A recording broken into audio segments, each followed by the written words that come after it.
আসসালামু আলাইকুম, সুপ্রিয় দর্শক মণ্ডলী।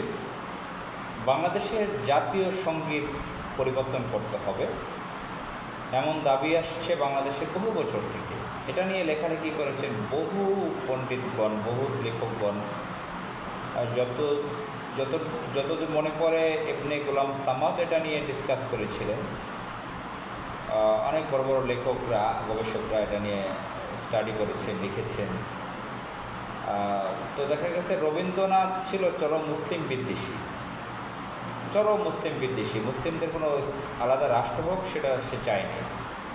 বাংলাদেশের তখন তো বাংলাদেশ ছিল না, মুসলিমদের শিক্ষার জন্য ঢাকা ইউনিভার্সিটি প্রতিষ্ঠিত হোক সেটাও সে চায়নি। এগুলো ইতিহাসে রয়েছে। চরম মুসলিম বিদ্বেষী।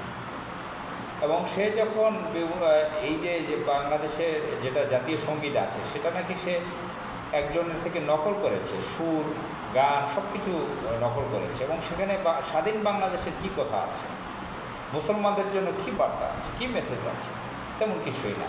সে নিজে ছিল পতিতা ব্যবসার পরিবারের লোক। তার পরিবারের ডজন ডজন পতিতলায় ছিল। তার বাপ দাদারা এই ব্যবসা করতো, তারা জমিদারি এই ব্যবসা করতো, মানুষের বুকে পাড়া দিয়ে টাকা পয়সা নিয়ে নিত। মুসলমানদেরকে তারা শোষণ করেছে, নির্যাতন করেছে। সেই জালিম পরিবারের, মুশরিক পরিবারের রবীন্দ্রনাথ চরম মুসলিম বিদ্বেষী।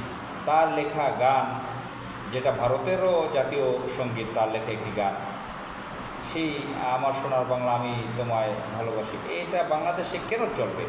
এটা নিয়ে তো স্মার্ট চিন্তা আসতেই পারে তরুণ প্রজন্মের, বিভিন্ন পণ্ডিতদের, বাংলাদেশি যারা, তাদের চিন্তা আসতেই পারে। এটা নিয়ে সমালোচনা করছেন বাংলাদেশের যারা বাম, সেকুলার, তথাকথিত বাম, মূলত তারা একটু ইন্ডিয়াপন্থী।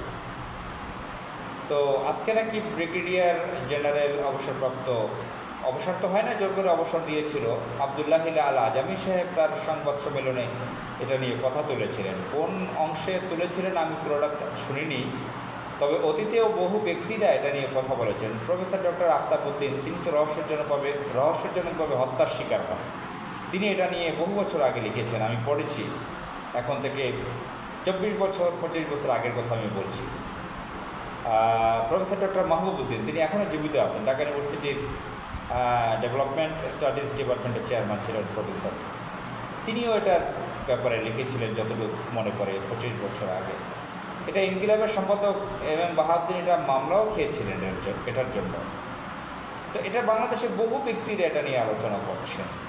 এটা তো কোনো ওহীর মাধ্যমে নাজিল হওয়া কিছু না। এটা কেন পরিবর্তন হতে পারবে না? এটা তো কোনো আসমানি কিতাবের কোনো অংশ নয়।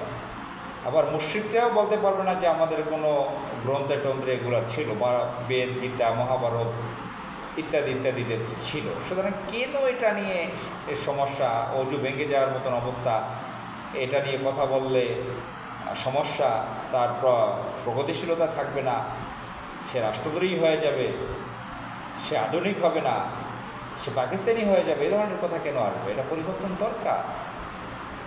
এটা সময় উপযোগী সিদ্ধান্ত। যারা এটা চিন্তা করবে তারা স্মার্ট। সময় উপযোগী চিন্তা, পরিবর্তন দরকার। আসসালামু আলাইকুম।